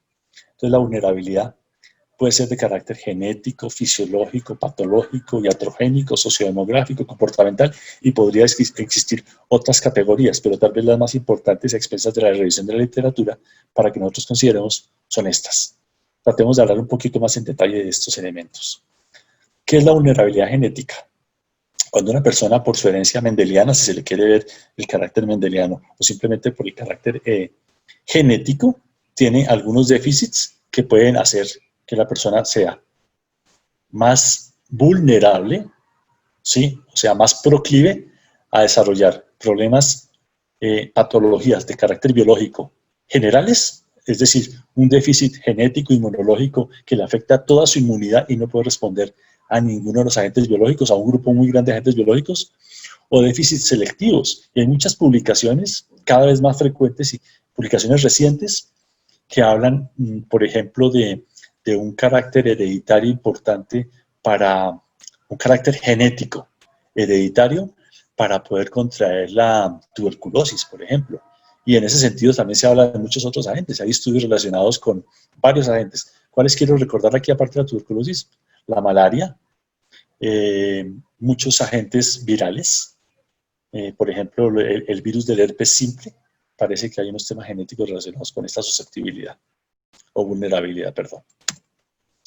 ¿Qué es vulnerabilidad fisiológica? Es aquella que se presenta en etapas normales de la vida en personas que están funcionando perfectamente bien, normales, pero que por su condición fisiológica pueden tener alguna desventaja inmunológica. Entonces, las edades extremas tienen esa circunstancia, aunque no siempre se da. Recordemos que más por un efecto socioambiental que por un efecto fisiológico, las edades medias de la vida fueron las que se constituyeron las poblaciones de más riesgo cuando se dio la alerta de la influenza H1N1. Como les digo, no era un tema fisiológico relacionado con la edad, pero la edad era una variable sociodemográfica importante de considerar. Eran poblaciones que no habían tenido contacto previo con el agente, dado que solamente las personas mayores habían tenido contacto en otra época con este agente, y las personas muy jóvenes ya habían sido probablemente vacunadas en los programas ampliados de inmunizaciones. Como les digo, no es una variable fisiológica, pero es una variable sociodemográfica que debe ser considerada. El embarazo es una condición fisiológica indudablemente, pero puede generar alguna desventaja o alguna vulnerabilidad especial para algunos agentes biológicos particulares. De hecho, son vigilados de manera extrema durante los controles obstétricos. Vulnerabilidad patológica. Toda persona que presente se llama vulnerabilidad patológica porque ayuda a enfermedades presentes. Entonces, las comorbilidades es un concepto que ya está mucho más claro en la población que hace unos meses cuando no se expresaba a través de los medios el concepto de comorbilidad. Las preexistencias de las comorbilidades, pues, principalmente en los órganos blancos, pero no necesariamente. Hay comorbilidades de carácter general, no solamente localizadas en determinados sistemas, sino de carácter general, que plantean limitaciones importantes para la defensa, para la competencia inmunológica del individuo. La desnutrición tenemos que tenerla en cuenta dentro de esa vulnerabilidad patológica, independientemente de las consideraciones socioeconómicas que podamos hacer acerca de la nutrición. En patologías inmunológicas específicas, pues obviamente las enfermedades autoinmunes generan alguna desventaja en muchísimos casos para la competencia del sistema inmune. El VIH, el cáncer, la diabetes y las enfermedades crónicas, tal vez no nos detengamos en estos elementos porque todos los conocemos ampliamente, supongo así. Supongo que el auditorio tiene alguna competencia en el conocimiento de estos elementos. ¿Qué es vulnerabilidad iatrogénica? Es la que se crea en los individuos, la desventaja competitiva, para hablarlo en términos, no sé, términos de mercadeo, términos comerciales, la desventaja competitiva en que se encuentra un individuo debido a intervenciones de carácter médico. Por ejemplo, a una persona que se le dan medicamentos para inducir deliberadamente o como efecto secundario a los medicamentos una depresión, una baja en la respuesta inmunológica. Personas que reciben corticosteroides y otros medicamentos que afectan el sistema inmunológico, ¿sí? Tratamientos que tienen como efecto secundario la depresión del sistema inmunológico, por ejemplo, las quimioterapias usadas para enfermedades autoinmunes, para cáncer, en fin. La persona no solamente tiene una vulnerabilidad de carácter patológico, sino que además tiene una vulnerabilidad iatrogénica, inducida por orden médica. Personas que han sido sometidas a cirugía, como por ejemplo la esplenomegalia. La esplenomegalia, la cirugía de remoción del vaso, pues tiene unas consecuencias inmunológicas bien importantes, dado que el vaso tiene una participación bien importante en la generación de elementos inmunológicos, inmunidad celular y humoral. Entonces, las personas que han sido sometidas a esplenomegalia tienen una particular susceptibilidad a determinadas patologías. Veremos más adelante en las vías de transmisión cuáles patologías probablemente. Vulnerabilidad sociodemográfica. Cuando nosotros estamos evaluando poblaciones para, por ejemplo, brindarles oportunidades laborales, tenemos que tener en cuenta que hay grupos poblacionales que no han sido expuestos nunca a determinados agentes que podrían ser importantes en determinadas circunstancias ambientales o de trabajo. Hemos oído hablar del efecto rebaño. El efecto rebaño es aquel que se da en poblaciones como consecuencia de la exposición en algunos de los individuos de la población y casi como que la transmisión de las circunstancias de defensa, aunque el efecto rebaño requiere una explicación más profunda, pero para poder continuar con esta charla, digamos que el efecto rebaño es un efecto que de pocos individuos se desprende y favorece a grupos poblacionales extensos. El efecto rebaño es bien importante, por ejemplo, en comunidades indígenas. Más bien, la ausencia del efecto rebaño en comunidades indígenas. Los indígenas que viven en lugares remotos aislados no han tenido la exposición social que tenemos en las ciudades de los países subdesarrollados al bacilo de la tuberculosis. Entonces, no es extraño que un indígena se desplace a una zona poblada como una circunstancia ocasional y allí se contamine con el bacilo tuberculoso porque no ha tenido la posibilidad de generar una memoria inmunológica por contacto previo con el bacilo y además después lo lleva a su comunidad. Hay una vulnerabilidad sociodemográfica importante. Se puede considerar que la edad es un factor de confusión aquí. La década de nacimiento. Personas que nacieron en determinadas décadas o en determinados momentos de la historia pueden tener mayor vulnerabilidad o menor vulnerabilidad porque porque tuvieron exposición, porque se inmunizaron por exposición a determinados agentes biológicos. Entonces, les mencioné antes, en la vulnerabilidad fisiológica, las décadas medias de la vida, personas de 20 o 30 años que no se habían expuesto al agente causante de H1N1, ni habían desarrollado inmunidad cruzada para ese agente, por la década de nacimiento de ellos. Personas que no tienen acceso suficiente a servicios sociales y de salud. Entonces, como no tener acceso, no han gozado de los beneficios de la inmunización o de la capacitación o de muchos elementos que los ponen en desventaja. Y el nivel educativo. Es bien sabido, especialmente en salud y seguridad en el trabajo, que las personas tienen mayor conciencia de autocuidado en la medida en que tienen mejor nivel educativo. No necesariamente la relación es directa. Si hablamos estadísticamente, la correlación no es de 1. Vemos personas de altos niveles educativos también manifestando poca conciencia de autocuidado. Pero en general, haciendo análisis colectivos, la conciencia de autocuidado tiene una relación muy directa con el nivel educativo, de manera que aquí la vulnerabilidad también guarda esa relación. La vulnerabilidad comportamental es bien importante. Lo que les mencionaba antes del tema socioeconómico de la conciencia de autocuidado. Poblaciones o individuos que tienen mayor conciencia de autocuidado tienen una mucho menor probabilidad de desenlaces adversos que aquellos que no lo tienen. Personas con hábitos saludables, precisamente el reconocimiento del hábito saludable es el reconocimiento de una actividad o de una circunstancia, es decir, de un hábito que le brinda a la persona ciertas ventajas. No es garantía de ausencia de enfermedad, pero sí la probabilidad, y esto es un efecto estocástico, la probabilidad de afectarse es mucho menor en aquella persona que tiene hábitos saludables. Entonces, un deportista puede ser afectado por un peligro biológico, pero la comunidad de deportistas tiene una menor probabilidad de afectación respecto a la comunidad general. Y obviamente pues también tenemos los hábitos censurables. Entonces, los hábitos alimentarios tienen una relación muy importante con peligro biológico. No solamente con los patógenos alimentarios, es decir, cuestionamos seriamente a aquellas personas que no cuidan el origen de los alimentos y consumen alimentos de cualquier proveedor, en cualquier circunstancia, en la calle, en circunstancias, en condiciones higiénicas que no son favorables y que no necesariamente obedecen ese consumo a la necesidad, sino al desconocimiento o simplemente a un hábito. Pero hay otros hábitos censurables relacionados con sexo, con forma de socializar, con consumo de cigarrillo, alcohol, en fin, que también producen vulnerabilidad en los individuos y le generan mayor riesgo. ¿Qué es lo que tenemos que hacer cuando vamos a hablar de la probabilidad?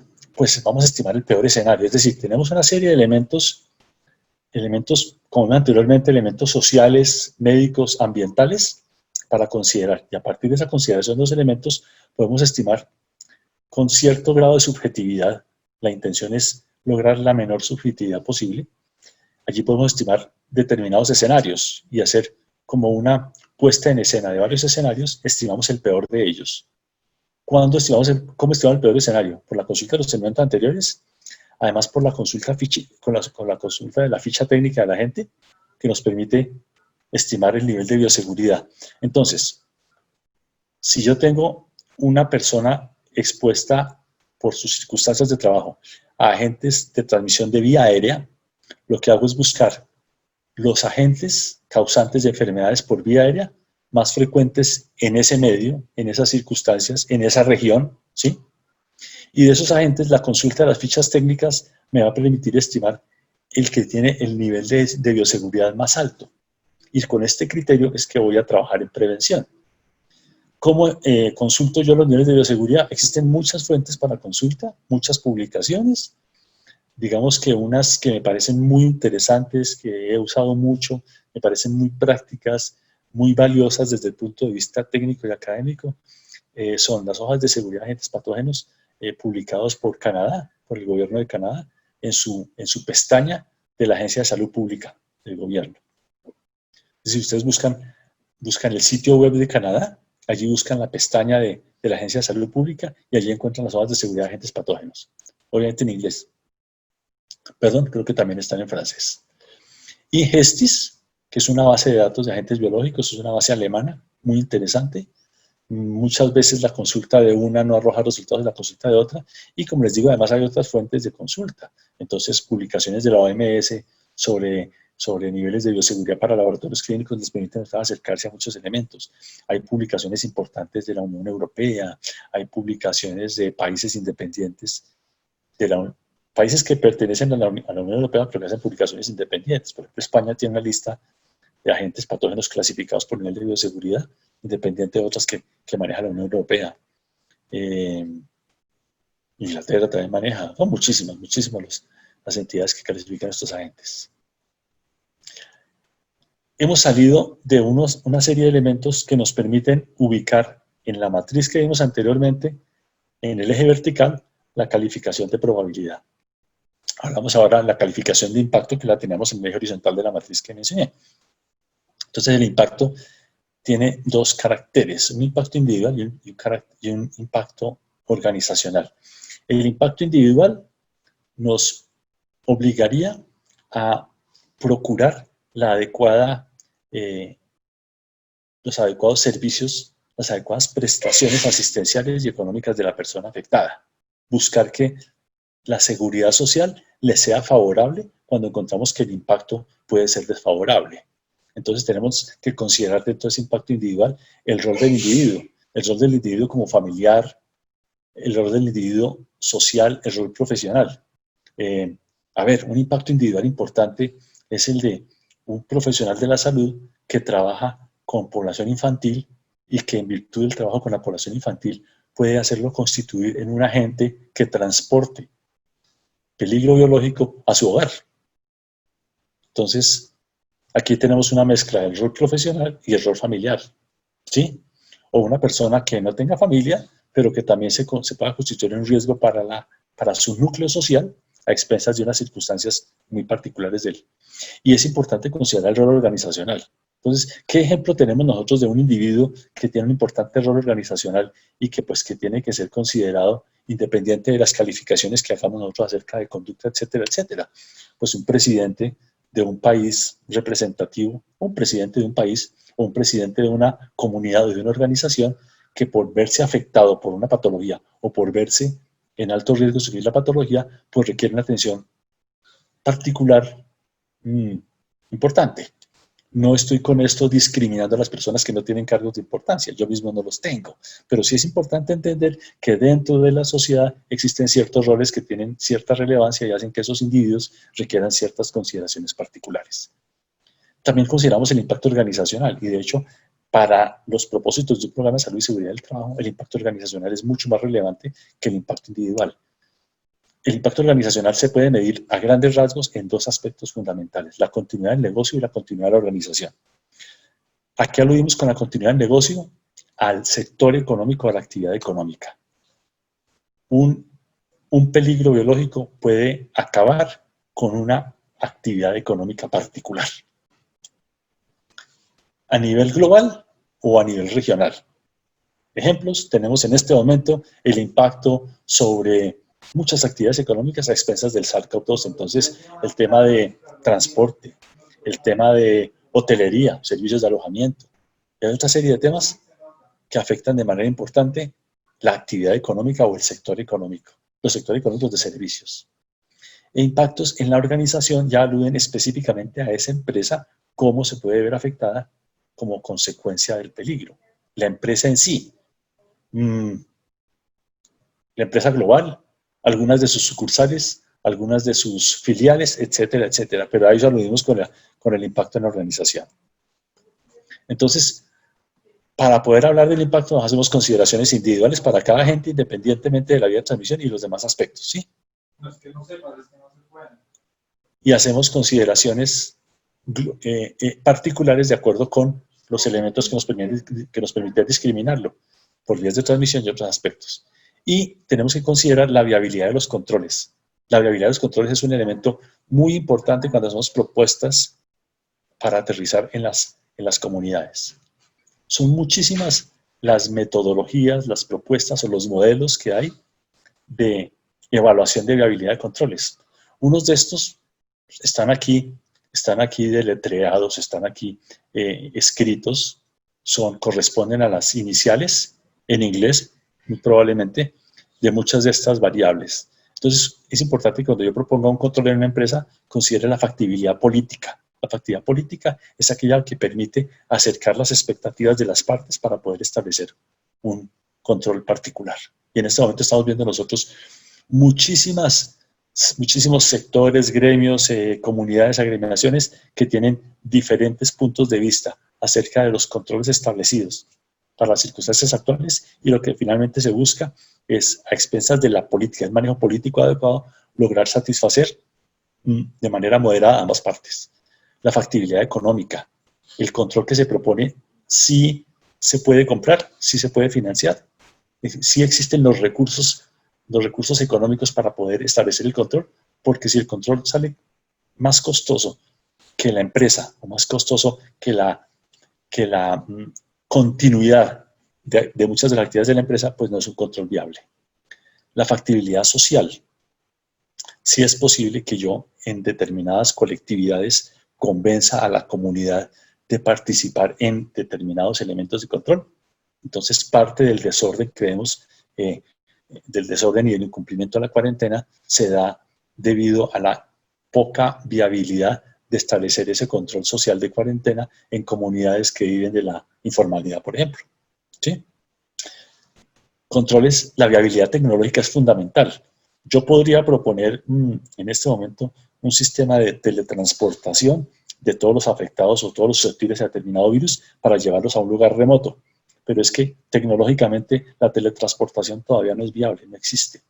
Entonces usted no puede hacer una proposición de un sistema de control cuya tecnología no existe, solamente en las películas, o en nuestro medio no podemos acceder a ella por diferentes circunstancias, porque no contamos con la forma de transportarlo, con la forma de instalarlo, con los insumos, en fin. Incluso dentro de la factibilidad tecnológica está la capacitación del recurso humano para poder operar el control. La factibilidad ambiental. La factibilidad ambiental involucra muchos elementos, pero muchas veces se han propuesto controles que resultan ser más lesivos, más peligrosos que la situación. Es decir, la solución puede ser más grave o más negativa que la enfermedad. La factibilidad legal. Pueden haberse propuesto una serie de elementos de control que contravienen las disposiciones normativas o legales, y eso hace que el control no sea viable. A pesar de que las otras consideraciones puedan ser adecuadas, la consideración legal puede hacer que no sea aplicable. Y los que tenemos en asterisco, porque existen otras categorías que pueden ser consideradas, la factibilidad demográfica. Demográfica, por ejemplo, las edades de la población. Yo no puedo proponer una cuarentena solamente sobre población infantil, porque en la población infantil manejar la cuarentena es muy complicado. Entonces, ese mecanismo de control de población infantil, sin que haya adultos de por medio, pues es imposible. Por esta razón, probablemente estén cerrados los colegios, sobre todo los colegios de las personas de muy baja edad. Hay factibilidad intercultural, unos elementos que son afines a ciertas culturas no son afines en otras culturas. Esto podría considerarse también de carácter social, en fin. Por eso tiene asterisco los elementos demográfico, intercultural, ético y ecológico, porque podrían pertenecer a una de las otras categorías enunciadas antes o se les puede discriminar. Lo importante es contar con una serie de elementos en una lista de chequeo que nos permitan saber si el control finalmente lo puedo proponer o no, o lo puedo establecer o no. Recordemos que los controles están sujetos a una jerarquía. En general, en higiene industrial, los higienistas, que son los que saben de esto, no es mi fortaleza, mi competencia dura. Los higienistas dicen que el ideal es esta pirámide invertida que tenemos. Entonces, se le da una imagen de pirámide porque obviamente el área que debemos dirigir, el esfuerzo que debemos dirigir a la eliminación debe ser mucho mayor que el esfuerzo que dirigimos a la sustitución, y así en orden descendente. Los controles, los tres primeros renglones aluden a controles que se les llama controles duros o de hardware. ¿Por qué controles duros o de hardware? Porque son controles que son tangibles, son fáciles de objetivar, ¿sí? Son instalaciones, estructuras, elementos, equipos. En cambio, los dos últimos elementos y la vigilancia médica son controles que no son objetivables, son de software, porque no se pueden tocar. Cuando yo cambio un horario de trabajo, pues el horario de trabajo no lo puedo tocar. Son medidas administrativas, ¿sí? El impacto en la población se mide de otra manera diferente a cuando yo sé que en un control duro he cambiado tal cantidad de materia prima, tales elementos de materia prima, tales equipos, en fin, ¿sí? Entonces, esa es la razón por la cual se dividen en esos dos controles. Y la jerarquía, pues es una jerarquía lógica, que desafortunadamente no es muy aplicada en nuestro medio, argumentando algunos de los elementos que vimos anteriormente de la viabilidad de los controles. Entonces, un control de eliminación o sustitución de pronto no tiene la factibilidad económica que tiene la asignación de elementos de protección personal. Bueno, en ciertas circunstancias es cierto, es absolutamente cierto. Yo no puedo poner una máquina de radiación ultravioleta en todas las esquinas, primero porque entraña un riesgo muy importante, en segundo lugar porque tecnológicamente, económicamente, pues no es viable acceder a este elemento. Mucho más fácil proveer protección respiratoria que dar ese tipo de elementos para desinfección. Entonces, en la calificación de riesgo debo considerar el peor escenario antes de los controles y el efecto más objetivo de los controles plausibles propuestos. Y a partir de esa consideración es que yo vuelvo a la matriz que les había mencionado antes. Cuando establezco el peor escenario antes de los controles, estoy hablando de la probabilidad. Cuando hablo del efecto más objetivo de los controles plausibles propuestos, estoy hablando del impacto del efecto.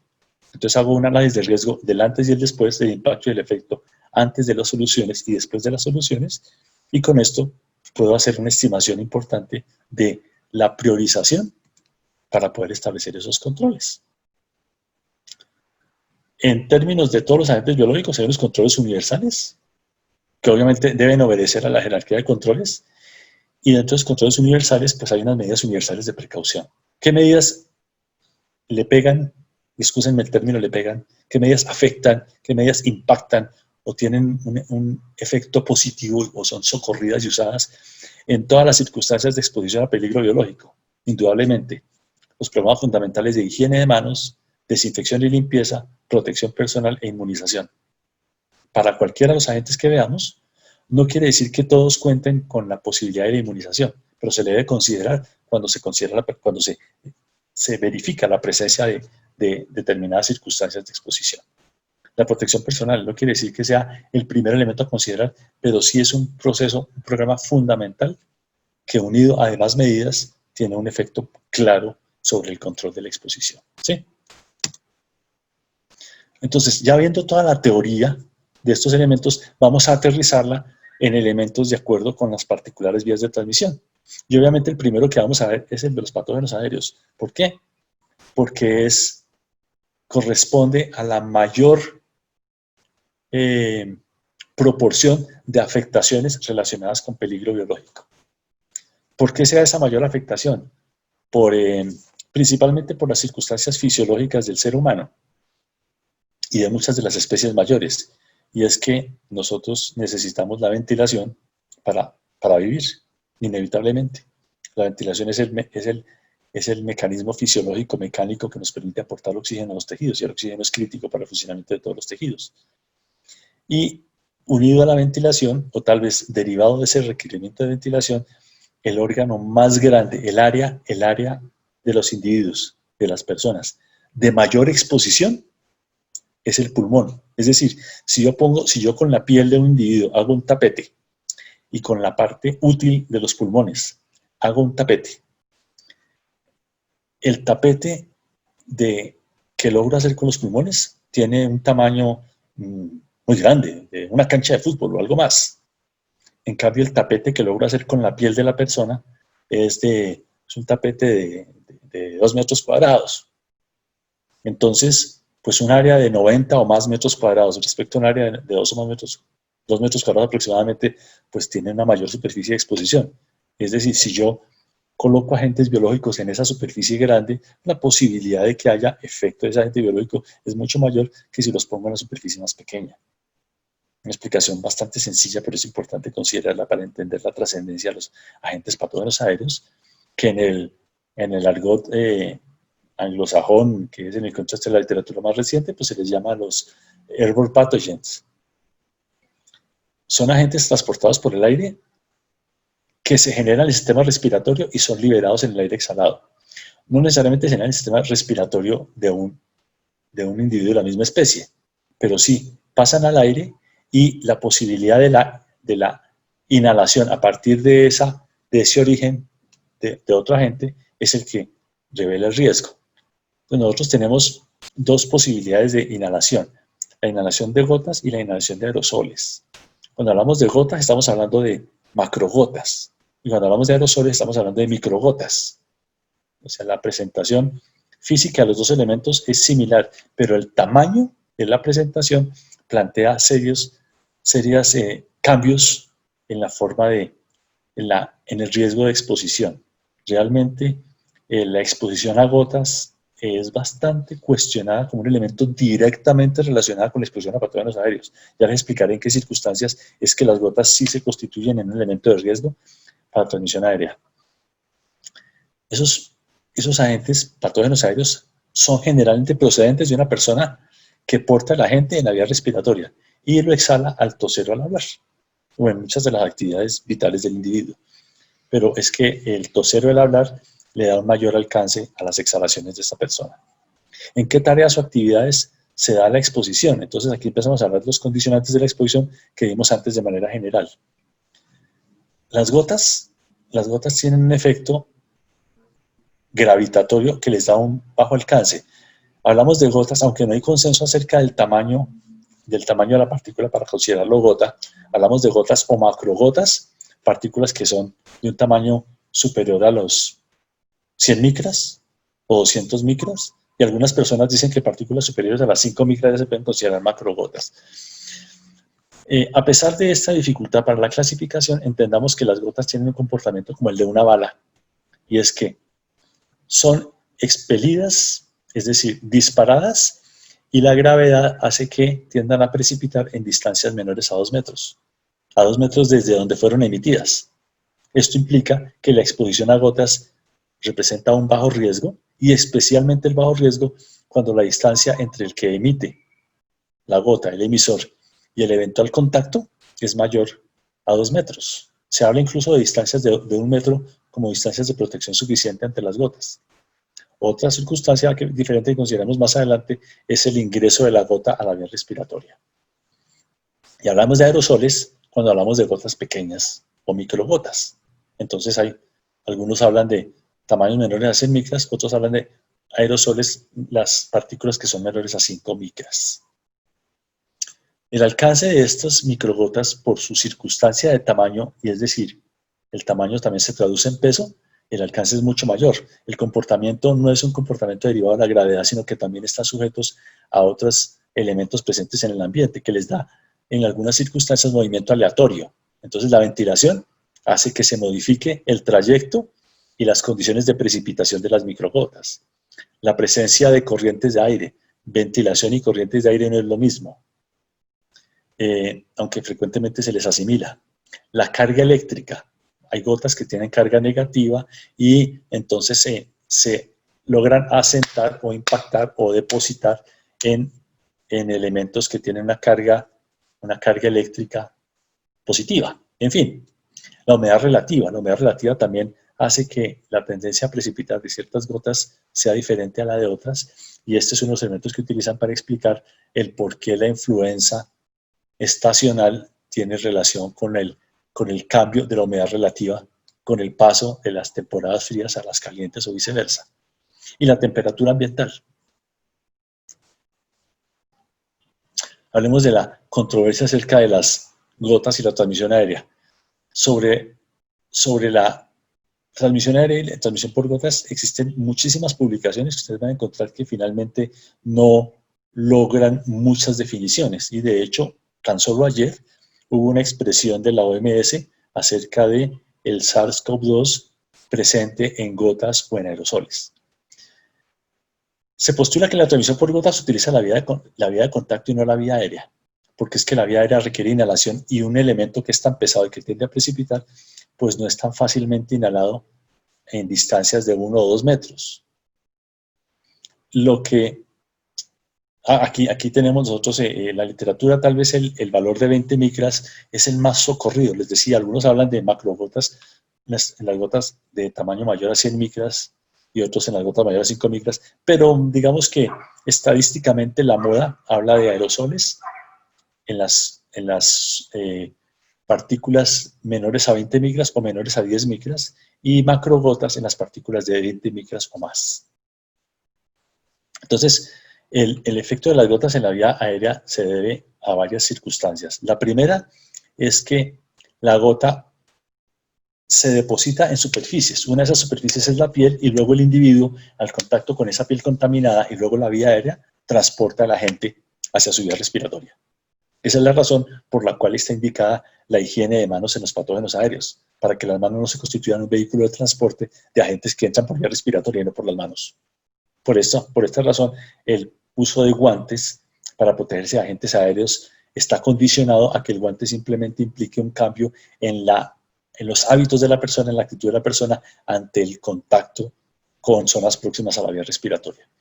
Pero otra característica o consideración importante sobre las gotas es que sin ser directamente inhalables por su tamaño, al caer en una superficie se evaporan y esa evaporación puede producir microgotas y esas microgotas se constituyen aerosoles que sí pueden ser infectivos. Entonces aquí habría dos elementos. Uno, el depositarse en superficies que pueden ser trasladadas a la vía respiratoria y el otro en transformarse en aerosoles después de la impactación. Y obviamente pues aquí lo que les mencionaba antes de la humedad relativa y principalmente la temperatura ambiental puede hacer que esas gotas hagan que los aerosoles, los bioaerosoles, se transporten rápidamente a la vía respiratoria. Hay 4 segmentos de la vía respiratoria donde los microorganismos se pueden multiplicar. ¿Por qué está dado esto? Por las condiciones de humedad de esas zonas, de esas áreas, por la velocidad de flujo de las áreas. La velocidad de flujo del aire es muy diferente en las fosas nasales que en la boca, que en la laringe, la faringe, que en los bronquios principales o en la tráquea y que en los bronquios terminales. El segmento de área, el área de corte de estas zonas puede hacer que para movilizarse un mismo volumen en determinada unidad de tiempo con una menor sección de área, tiene que desplazarse más rápido ese flujo que en secciones, en segmentos donde el corte de área es mucho mayor. Es decir, la velocidad del aire, de la misma cantidad de aire en la tráquea, es menor que en los bronquios, dado el área útil o el corte que representa la tráquea. Entonces los organismos, por esas circunstancias de velocidad, la condición aerodinámica del microorganismo, los microorganismos se desplazan más fácilmente en altos flujos, otros tienden a impactar, dada su condición aerodinámica, su forma, su peso. Si son organismos vivos, además de estas circunstancias, tienen afinidad por determinados tejidos, porque son tejidos con un pH más alto o más bajo, con una humedad relativa mayor o menor. Y esto explica que haya unos agentes que afectan más la nariz, otros agentes que afectan más las fosas, los senos paranasales, aunque senos paranasales y nariz son espacios casi comunes. Otros agentes afectan más la cavidad oral, otros la garganta y otros pulmones, aunque su vía de ingreso sea la misma. Pero por las circunstancias que les mencioné, anidan y tienen efecto en otras áreas diferentes. ¿Cuáles son las fuentes que pueden establecerse claramente en una exposición a patógenos aéreos? Pues una persona enferma portadora. No necesita explicación. Un ambiente de trabajo. Por ejemplo, un edificio, lo que llamamos de edificio enfermo. O un edificio que no necesariamente es enfermo, pero que en determinadas circunstancias es portador de un elemento. ¿Sí? ¿Por qué portar el elemento? Porque el sistema de climatización, por ejemplo, facilita la diseminación de este agente. Lo que pasó con la enfermedad de los legionarios, a través del sistema de calefacción. Materiales de construcción que son infectados. En la era del reciclaje es importante controlar de manera muy importante las prácticas de manufactura de los elementos reciclados para evitar que sean nocivos. También, obviamente, la fuente puede ser un lanzamiento intencional, o sea, un ataque terrorista. Ya hablamos del segmento de bioterrorismo en otras circunstancias.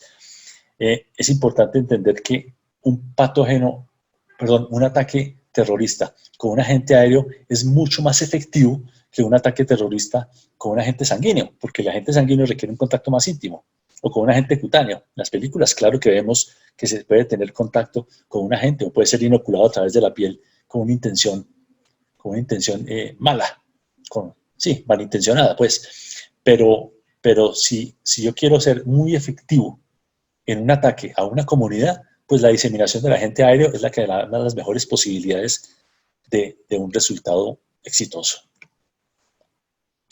Ya hablamos de la humedad relativa a la temperatura ambiental como elementos relevantes y no necesariamente una elevada humedad relativa garantiza mayor supervivencia de la gente. Muchas veces se constituye un elemento que contribuye al control de los agentes. Y esta es una de las razones por las que en muchos casos, aunque no es solamente relacionado con los agentes patógenos, sino también con la funcionalidad de las vías aéreas, se utiliza la nebulización. La nebulización no solamente hace que las secreciones respiratorias sean mucho más fáciles de extraer, sino que de alguna forma influye sobre muchos agentes en los que se ha reconocido que la humedad les es desfavorable. Pero no entiendan ustedes que la nebulización es un tratamiento intencionado contra determinados agentes. La intención es otra, pero aquí entendemos nosotros que también tiene unos efectos, digamos, secundarios asociados que pueden ser favorables. ¿Qué tenemos que establecer en lo que tiene que ver con magnitud de la exposición? 3 variables básicamente. Una es la distancia. Sabemos que los aerosoles deberían garantizar una distancia de seguridad de 7 a 8 metros. Distancias menores a 7 a 8 metros tienen mayor posibilidad de contagio de los aerosoles cuando no existe protección. Y en los relacionados con macrogotas, distancias de 2 metros, aunque se habla de un nivel de seguridad de 1 metro en adelante. La concentración de los agentes. Se entiende rápidamente, fácilmente, que un número de colonias elevado pues representa mayor riesgo, pero en el ámbito industrial no se conoce exactamente cuál es la concentración de agentes en determinadas circunstancias de producción para poder hablar de sistemas de control dirigidos a atenuar o reducir el número de agentes como una forma de disminuir el riesgo biológico. Y la otra variable es la relacionada con el tiempo de exposición. Entonces, si nosotros consideramos la distancia, la concentración de agentes y el tiempo de exposición, casi que tenemos los 3 elementos que nos permiten conjugar o hacer una valoración adecuada del riesgo. El tiempo de exposición obviamente depende de las características del agente y de la secreción. Es decir, un agente que tiene una capacidad de infectividad muy elevada requiere menor tiempo de exposición para afectar a los individuos expuestos que aquel agente que tiene una menor capacidad de infectividad y entonces tiene que estar mucho mayor tiempo en contacto con el individuo para lograr afectarlo. ¿Por qué mayor tiempo? Porque la velocidad de multiplicación del agente es menor, porque su condición, si es encapsulado o no es encapsulado, si es un agente más afín a determinadas circunstancias del ambiente o no, pueden hacer que la enfermedad requiera mayor tiempo, o sea, la latencia entre el contacto y la enfermedad tenga una mayor tiempo mayor longitud de tiempo, perdón. Entendemos que las gotas sedimentan rápidamente y entonces el tiempo de exposición es muy breve. Entonces una gota debe arrastrar un elemento altamente infectivo para que se constituya en riesgo, porque la posibilidad de que la gota llegue al individuo es mucho menor. El trayecto de la gota en el ambiente antes de caer es muy reducido. En cambio, los aerosoles tienen mayor persistencia en el ambiente, de manera que un agente no tendría que ser tan infectivo porque cuenta con esa ventaja del tiempo para el contacto con el individuo. Creo que vamos a dejar aquí la sesión de hoy. Tenemos muchísimo más material para la próxima vez. La próxima vez, además, van ustedes a recibir al final de la sesión una lista de entidades y vínculos que les permiten consultar de manera muy fácil y son fuentes confiables relacionadas con peligro biológico.